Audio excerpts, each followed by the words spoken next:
देवी देवताओं की पूजा और अपने इष्ट देवों के लिए जो मंत्रों का उच्चारण करना होता है बहुत ही शुभ फलदायक होता है।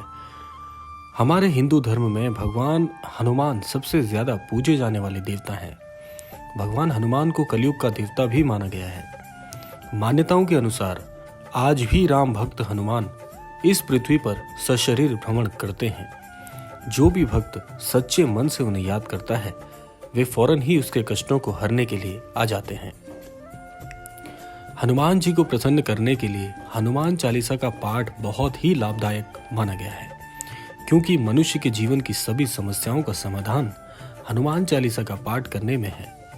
शास्त्रों में भी कहा गया है कि जो भी व्यक्ति नियमित रूप से रोजाना सच्चे मन से बजरंग बली को याद करता है और हनुमान चालीसा का पाठ करता है, उसके जीवन की सभी परेशानियां दूर हो जाती हैं। ज्योतिष शास्त्र में भी कहा गया है, अगर किसी व्यक्ति की कुंडली में शनि अशुभ हैं तो नियमित हनुमान चालीसा का पाठ अवश्य ऐसे साधक को करना चाहिए।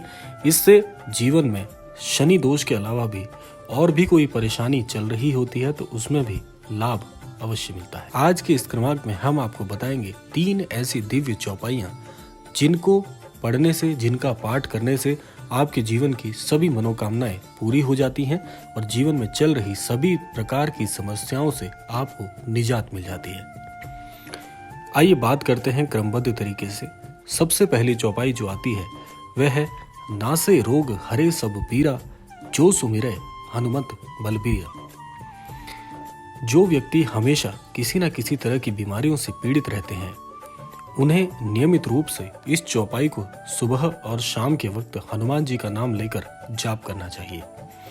इस चौपाई का जाप करने से, पाठ करने से आपके जीवन में किसी भी प्रकार के रोग हों, चाहे वो शारीरिक रोग हों या मानसिक रोग हों, हर प्रकार के रोगों में बड़ा लाभ अवश्य देखने को मिलता है। बात कर लेते हैं अगली चौपाई के विषय में। अगली चौपाई जो है वह है अष्ट सिद्धि नवनिधि के दादा, असबर दीन जानकी माता। हनुमान चालीसा की ये चौपाई सबसे ज्यादा महत्वपूर्ण मानी गई है, क्योंकि हनुमान जी 8 सिद्धि और 9 निधियों को देने वाले भगवान हैं। इन्हें ये वरदान माता सीता ने दिया है।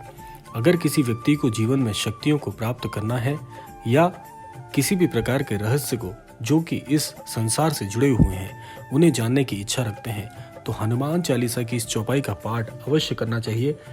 इस चौपाई का सबसे ज्यादा लाभ उन लोगों को भी होता है जो जीवन में बड़े कष्टों से जूझ रहे होते हैं। आइए बात कर लेते हैं तीसरी अद्भुत चौपाई के विषय में। अगली चौपाई जो है वह है विद्यावान गुणी अति चातुर, राम काज करीबे को आतुर। अगर किसी व्यक्ति को ज्ञान, बुद्धि, विवेक, बुद्धि और धन की अगर आशा रखता हो तो ऐसे साधक को श्री हनुमान चालीसा की इस दिव्य चौपाई का पाठ अवश्य ही करना चाहिए। विद्या और चतुराई के लिए तो ये चौपाई बहुत ही उपयोगी है, लेकिन साथ साथ में जिन लोगों के जीवन के कष्ट इतने ज्यादा बढ़ गए हैं कि जीवन में हर समय उन्हें यह लगता है कि जीवन का ये सबसे मुश्किल दौर चल रहा है, ऐसे लोगों को इस चौपाई का बहुत ही अद्भुत लाभ देखने को मिलता है।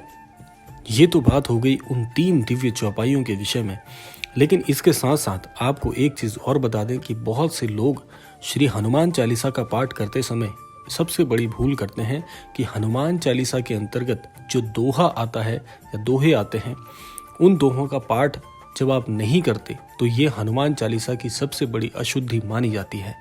ऐसा माना जाता है कि जो भी साधक हनुमान चालीसा के पाठ के दौरान दोहे का पाठ नहीं करते उनकी हनुमान चालीसा संपूर्ण नहीं मानी जाती है। दोहे आप समझ लीजिए, श्री गुरु चरण सरोज रज, निज मन मुकुर सुधारे, बरनऊ रघुवर बिमल जसु, जो दायक फल चारे, बुद्धिहीन तनु जानिके, सुमिरौ पवन कुमार, बल बुद्धि विद्या देहु मोहि, हरहु कलेश विकार। ये दोहा श्री हनुमान चालीसा के प्रारंभ में आता है, लेकिन बहुत से लोग श्री हनुमान चालीसा को बिना दोहे के प्रारंभ कर देते हैं। ऐसा करना सबसे बड़ी भूल माना गया है। अब बात कर लेते हैं इस क्रमांक के सबसे महत्वपूर्ण पहलू की।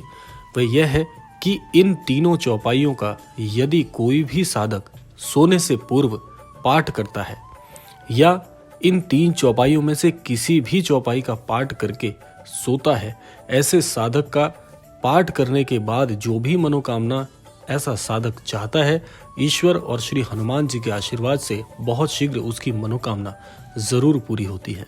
अगर आपके जीवन में भी इस तरीके के कष्ट चल रहे हैं, इस तरीके की परेशानियां चल रही हैं, तो श्री हनुमान चालीसा की इन दिव्य चौपाइयों के पाठ से, इन चौपाइयों के जाप से जीवन में आप प्रत्येक चीज ईश्वर के आशीर्वाद से आसानी से प्राप्त कर सकते हैं।